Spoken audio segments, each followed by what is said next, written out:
नमस्कार, आप देख रहे हैं आपने 2027 की जनगणना के लिए योगी आदित्यनाथ जी ने दिल से बधाई दी है देशवासियों को। देश के सबसे बड़े राज्य में जनगणना का शुभारंभ, जनगणना 2027। जनगणना केवल हेड्स काउंट करना नहीं है, एक ऐसा डाटा संग्रहित होना जिसको हम समग्र और समावेशी विकास के लिए बेहतर उपयोग देश और राज्यों की सरकारें कर सकें, हर वह संस्थान कर सके जिसका विकास में और इस प्रकार के कार्यक्रमों के प्रति रुचि हो। हम सब जानते हैं कि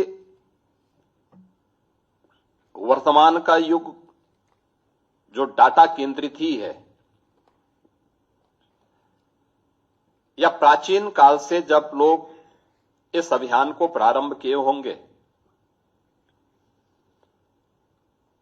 उसमें डाटा का महत्व अत्यंत महत्वपूर्ण रहा है। शिक्षा, स्वास्थ्य, वेलफेयर की स्कीम, इंफ्रास्ट्रक्चर से जुड़े हुए डेवलपमेंट के बड़े बड़े प्रोजेक्ट हों, या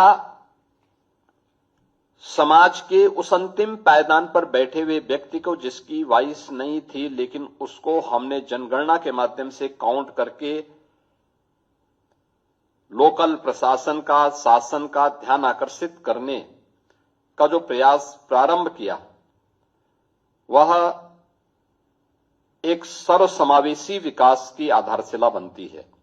और इसलिए डाटा हमारे लिए अलग अलग सेक्टर में विकास की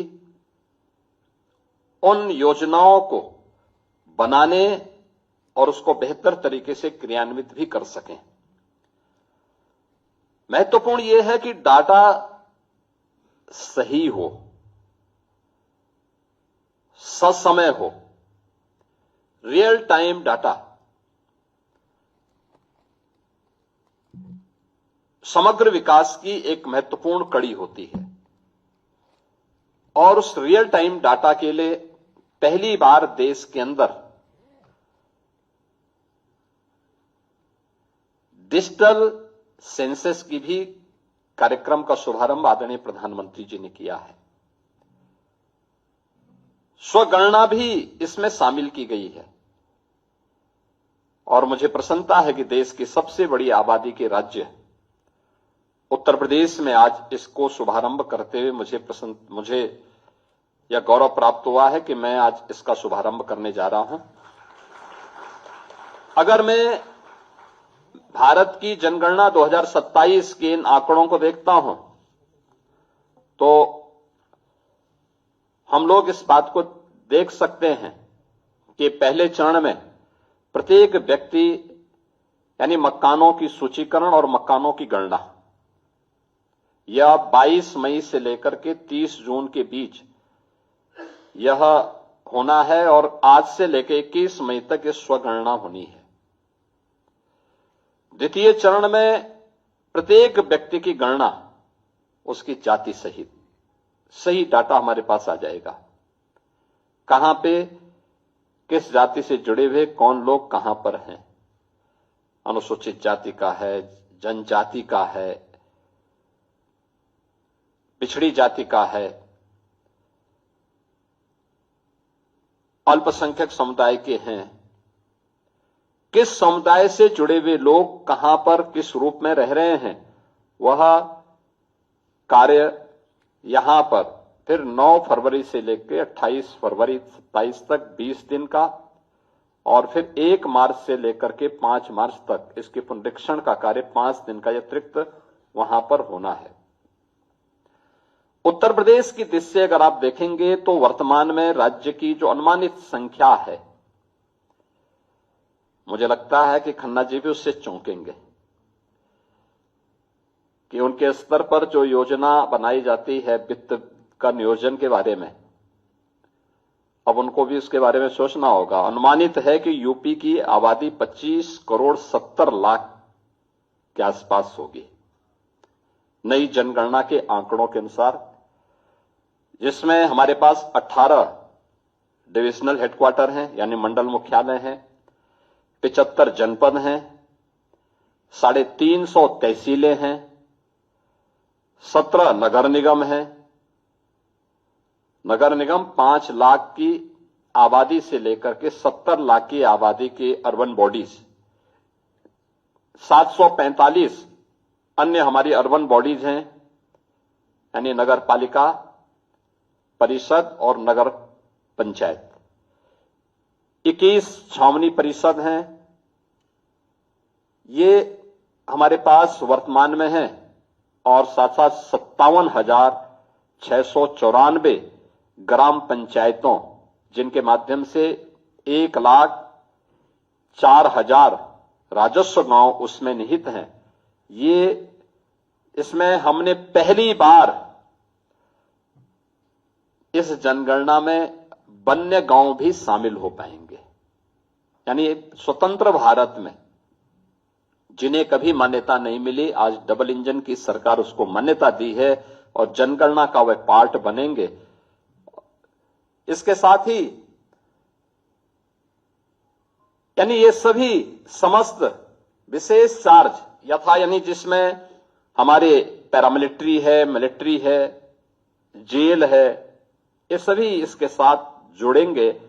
और मुझे प्रसन्नता है कि राज्य के अंदर 5.5 लाख कर्मचारी इस पूरे अभियान के साथ जुड़ेंगे और लगभग 12,000 से अधिक अधिकारी भी इसमें अपना योगदान देने वाले हैं। मुझे प्रसन्नता है कि इस पूरे अभियान में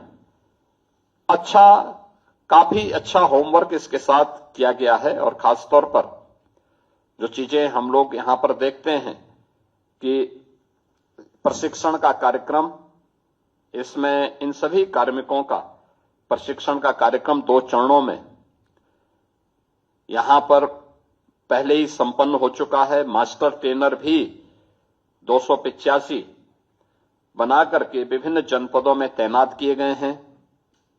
7,000 से अधिक फील्ड ट्रेनर और ये सभी इसके साथ जुड़े हुए हैं। 2027 आजादी के बाद पहली बार जातीय जनगणना भी की जाएगी। परिवार के प्रत्येक सदस्य की जाति से संबंधित जनगणना के आंकड़े भी यहां इसके माध्यम से एकत्र होने वाले हैं।